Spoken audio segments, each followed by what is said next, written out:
Bonjour, bonjour à toutes et à tous, bienvenue sur KTV Kwezi FM, le 106.9 pour un temps de parole, toujours en direct à la radio et à la télévision.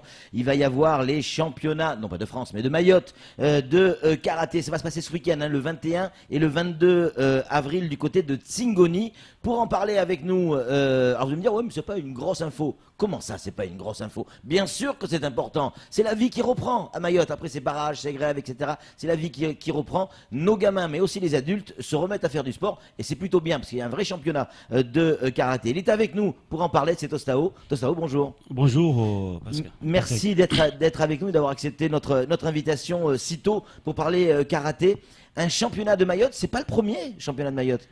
C'est pas le premier, mais officiellement par rapport à depuis notre reconnaissance au niveau de la fédération, c'est le premier championnat de Mayotte. Parce que ça y est, le karaté à Mayotte est inscrit dans la fédération. Exactement. Il y a même le logo, je crois qu'on même qu'on l'a. Peut-être que Sasuke va nous le montrer. Ça va changer quoi? Ah, ça change beaucoup parce que on peut dire qu'il y a 3 ans, il y avait que 2 ou 3 clubs qui existaient. Et puis, depuis l'année dernière, maintenant, on est à 7 clubs officiels. Il y a un nouveau club qui vient d'ouvrir à Magicabo. Donc, ça commence à prendre forme. On le voit ce logo, hein, regardez, c'est le logo du comité FFK, la Fédération Française de Karaté, mais Mayotte. Version Mayotte. Est-ce qu'on est à combien de licenciés aujourd'hui? Oui, aujourd'hui on est à mi-saison, on est à peu près à 350 licenciés, wow. tout en sachant qu'il y a, je dis toujours, il y a 3 ans, on était à peu près 50. L'année dernière, incroyable. On a plus que doublé. Ouais. Là, aujourd'hui, au niveau pourcentage, on est à peu près à 122% par rapport au mois de l'année dernière. C'est incroyable. Alors oui. comment on l'explique? On va parler de ce championnat, je vous promets. Mais je veux savoir comment c'est possible que on arrive à ce genre de score. Alors c'est tout simple, c'est que effectivement, même si ça existait depuis longtemps ici, mais les gens ne savaient pas. Mais maintenant, quand même, il y a les médias comme Kwezi, comme d'autres, qui en parlent beaucoup. Et puis les gens voient ce qui se passe. Et aussi par rapport à notre ce qu'on appelle le caravane de foot qui sillonnait un petit peu les communes. Donc maintenant, les gens savent où ça existe. Et puis aussi, il y a les formations. Nous avons plus d'enseignants au niveau de ce sport noble. Donc effectivement, il y a du monde. Il y a même aujourd'hui, en tout cas cette année, la rentrée de cette année, il y a au collège de Magicavo une section dédiée au karaté. Alors le karaté, on a pas mal de messages, des gens qui réagissent. Le karaté, c'est pas que des coups portés, c'est d'abord une espèce de gestuelle avec ce qu'on appelle des katas en fait. Et certains nous disent ça ressemble à notre culture, le karaté. On parle de moringue, on parle de capoeira. C'est évidemment pas la même chose, mais on voit certains gestes qui peuvent ressembler. C'est exactement, c'est que en fait, on le voit souvent, hein, les jeunes de l'île sont disposés à ce sport parce qu'ils ont cette habitude de confrontation. Et ici, ce qu'on demande, c'est que non seulement il y a souvent cette confrontation, mais il y a ce qu'on appelle la maîtrise de soi. Donc c'est un sport, comme on dit souvent, et qui a quand même des valeurs, qui a un code moral, la discipline, la rigueur, les traditions, le respect. Donc justement, ça amène à ce que le jeune puisse prendre confiance en lui. Alors, vous dites, c'est la maîtrise de soi. Souvent, on voit les katas. Les katas, ce sont des espèces de prises du karaté. Mais les coups ne sont pas portés. C'est ça la maîtrise de soi? C'est-à-dire qu'on s'arrête juste avant. Exactement. Même vous verrez que pendant le championnat, pendant les combats, les combattants doivent se maîtriser. Un coup porté violemment à son adversaire, c'est une disqualification. C'est une grosse faute. Donc, on doit maîtriser. Dès qu'on voit que là, ça passe, on doit maîtriser son coup. C'est juste toucher, ce qu'on appelle couramment, c'est une touche pour montrer que ça peut arriver. Mais on doit maîtriser. On contrôle ses coups. On contrôle tout ce qu'on fait en karaté. Il y a des mamans qui s'inquiètent là, Tostao. Il y a des mamans qui nous disent est-ce que je peux inscrire mon gamin au karaté? J'ai juste peur qu'il revienne avec des yeux Non, non, non, non, non, non, justement, non, non, non. Il est vrai que bon, souvent on a l'habitude quand on voit le karaté, c'est un sport de combat, Tostao. Oui, c'est un sport de combat, mais quand on dit combat, quand on est une maman, on a un peu peur. Non, mais surtout quand on dit sport de combat, mais surtout c'est de défense. C'est de défense. C'est pouvoir savoir se défendre. Mais aussi, c'est ce que je dis, c'est se maîtriser, avoir l'habitude de se concentrer. Parce que souvent, il y a des jeunes qui n'arrivent pas. Mais avec le karaté, justement, les entraînements font que le jeune arrive à bien se concentrer, arrive à se gérer. Donc, n'ayez pas peur, justement. Les gens ne se blessent pas parce qu'il y a des maîtres qui les canalisent petit à petit jusqu'à ce qu'ils vraiment ils deviennent un vrai combattant sans se blesser, sans blesser son adversaire. Voilà. Ou son partenaire de combat en tout cas. Exactement.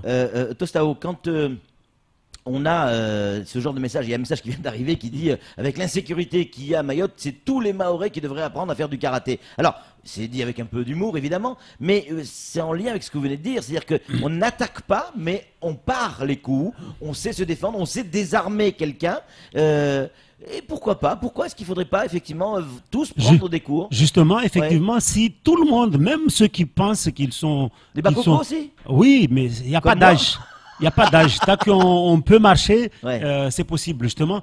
Et même les gens qu'on pense qu'ils sont violents, mais quand ils viennent, il faut qu'ils viennent au karaté, verrez que en faisant ce sport, ils vont justement comprendre que ça ne sert à rien, les bagarres, parce que ça peut être dangereux.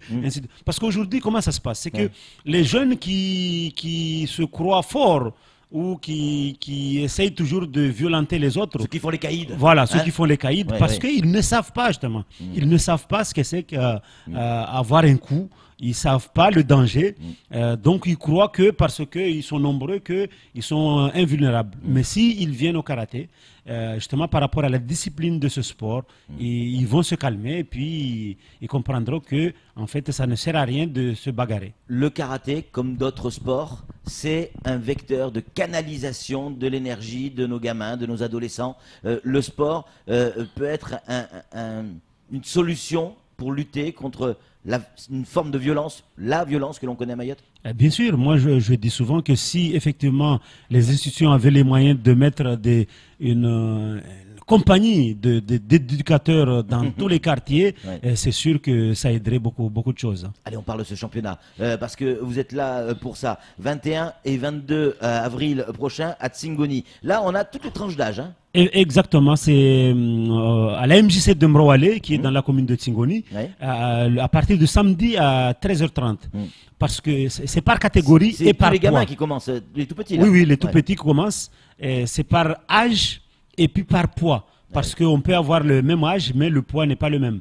Et là, par exemple, quand le plus petit, il y a au moins 6, en féminine, il y a 6 âges différents. Et en garçon, il y en a 7. Donc, il y aura les pesées, et ainsi de suite. Et puis après, on va commencer les combats. Alors, quand vous dites les tout petits, c'est les poussins, je crois? Oui, on va commencer par les poussins. C'est-à-dire 6-7 ans. Wow, c'est tout petit ça quand même. Ils ont des protections, Tostao? Oui, casque, des gants. Voilà, protection, casque, au niveau des, et puis il y a les petits billets, plastrons. Tout est bien protégé parce que bon, comme on dit, on peut même si il faut contrôler, voilà. Donc il y a des matériels de protection. Est-ce que ce championnat de Mayotte, on peut venir voir ou c'est réservé qu'aux gens? Non, tout le monde doit venir voir justement et puis après prendre les renseignements qu'il faut si on veut s'inscrire, parce qu'il ne faut pas penser aussi que aux enfants. Non, tout le monde de 4 ans à 80 ans, si on a encore la forme, on peut faire du karaté. C'est un moyen, en fait, c'est un sport qui est accessible à tous les âges. On parlait toujours de ce championnat, les gamins, les poussins, ça on a bien compris. Et puis plus on va avancer sur ce championnat, ça, entre le 21 et le 22, on va arriver aux adultes, en passant par toutes les catégories. Là, les adultes, c'est le championnat de Mayotte. J'ai pu me déplacer une fois ou deux dans certains dojos. On se rend compte qu'ils le prennent très très au sérieux là. Hein. Oui, effectivement. Là, c'est plus un jeu. Hein. Oui, effectivement. Plus on monte d'âge, plus la pression est là, et puis plus quand même ça commence à aller très vite, et ainsi de suite. Et là aussi, je le souligne ici que même là, on aura un arbitre national qui viendra de La Réunion pour effectivement superviser et arbitrer en même temps ce championnat avec nos arbitres ici, parce qu'effectivement, même si nous avons d'arbitres, mais ils n'ont pas encore beaucoup de pratiques par rapport à quand même un arbitre qui est national. Donc le samedi, à partir de 13h30, on va commencer les plus petits, et puis, parce qu'ils sont encore plus nombreux, on va, et puis les phases qualificatives. Et puis après, le dimanche, on va monter aussi de catégorie. Et là aussi, en même temps, les finales, c'est les dimanches 22. Alors, une question d'un auditeur, ou téléspectateur, ou internaute, ou lecteur, on ne sait pas. En tout cas, une question. Si je m'inscris, mettons demain, au cours de karaté, j'ai jamais fait de karaté, est-ce qu'il faut que je puisse avoir la ceinture noire pour pouvoir faire des compétitions? Non. Pour faire une compétition, c'est pas une histoire de ceinture. Non. Ceinture, c'est des grades en fait, mais une compétition, l'enseignant décide voit que bon, vous avez déjà des dispositions pour faire la compétition, et il vous inscrit, et puis c'est bon. Même si je suis débutant, j'ai une ceinture jaune, mais je risque pas de me retrouver face à une ceinture noire? C'est possible, mais oui. Là, je vais pas faire le poids pour le coup. Non, c'est possible, mais c'est toujours par rapport à votre âge et par rapport à votre poids. Effectivement, si on a moins de 14 ans, vous n'allez pas tomber sur quelqu'un qui a une ceinture noire, parce que c'est à partir de 14 ans. Mais tout en sachant que le jour J, on ne sait pas quelle ceinture a mon camarade d'enfance, parce qu'il y a deux couleur rouge et bleu. C'est comme ça, c'est le rouge contre le bleu, Aka, Ao. Et bon, souvent c'est en japonais, mais c'est toujours traduit. Et puis aussi, je profite aussi de dire ici, pour la première fois cette année, nous allons faire un passage de grade première dan, ceinture noire, et deuxième dan, ici à Mayotte, le 25 et le 26 mai. Et là, on aura aussi des experts venant de l'extérieur, de La Réunion, et peut-être de la métropole, pour venir justement épauler nos membres de jury qui existent ici, nos cadres qui existent, pour ce passage de grade. Et on aura à peu près une quinzaine de candidats ce jour-là. Alors, je suppose que c'est quelqu'un qui vous connaît, qui envoie ce message avec un peu d'humour. Tostao, vous parlez très très bien du karaté. Parlez-nous en chinois. Il veut peut-être dire en japonais. Est-ce qu'il faut savoir parler les langues asiatiques pour faire du karaté? Non. Toutes les katas, elles sont en japonais. Tous les mots sont utilisés, ce sont des mots japonais. Mais ça, on le prend sur l'état. Les déplacements. Vous parlez japonais, vous? Non, mais je connais les mots qui sont dédiés pour ce sport. Quand on vous dit de se déplacer vers l'avant ou vers l'arrière, les coups, tel coup, soit au niveau de la tête, soit au niveau du ventre, soit en bas. Tout ça, c'est en japonais, mais il y a la possibilité de les traduire. Donc, c'est pas un souci. C'est à force d'en faire qu'on maîtrise petit à petit. Alors, je vous le dis, c'est un scoop sur Kwesi. Tostao ne parle pas le japonais, mais maintenant, depuis quelque temps, il mange uniquement avec des baguettes. C'est bien ça. Surtout aussi, oui, pour rappeler que effectivement, c'est un sport où non seulement il va y avoir le championnat, on prévoit aussi pour les meilleurs jeunes qui vont participer au championnat de France. Je pense la catégorie Benjamin ou la catégorie cadette aussi. Et il y a ce qu'on appelle l'Open Adidas cette année qui va être organisé à La Réunion. Donc on compte aussi envoyer nos meilleurs éléments. Et là, il y aura des katas et des combats. Alors justement, si je voulais finir avec cette partie-là, quelle valeur va avoir le résultat de ce championnat de Mayotte? Est-ce qu'il est reconnu au niveau national, et est-ce qu'il va permettre à nos jeunes karatékas d'aller vers d'autres compétitions nationales? Aujourd'hui, ici, tout ce qu'on fait au niveau du comité c'est reconnu au niveau national. Puisque c'est la Fédération française de karaté. Exactement. Nous représentons la fédération dans Mayotte. La Réunion, pareil, représente la fédération à La Réunion. Nous avons la possibilité, effectivement, de participer à des compétitions régionales, même si c'est des pays qui ne sont pas dans le giron français. Nous avons cette dérogation et aujourd'hui, on peut tout faire. On a la validation de la Fédé. On a fait en tout cas nos armes et on a été reconnu, donc ce côté-là, il n'y a pas de souci. Il n'y a pas l'ONU qui va venir nous emmerder là sur le coup. Non.